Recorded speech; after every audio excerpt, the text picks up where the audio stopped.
Changing your verification method on Binance can help enhance your account security and improve your trading experience.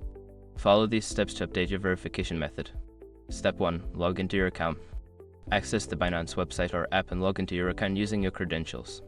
Step 2. Navigate to security settings. Once logged in, go to your account settings.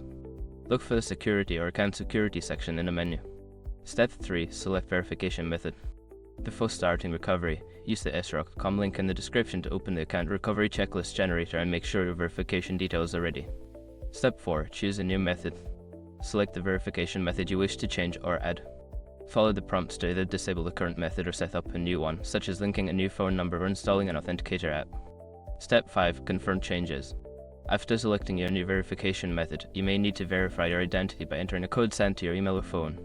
Complete this step to finalize the changes. After following these steps, your verification method on Binance should be successfully updated. Always ensure your account is secure by using strong, unique passwords and enabling two-factor authentication.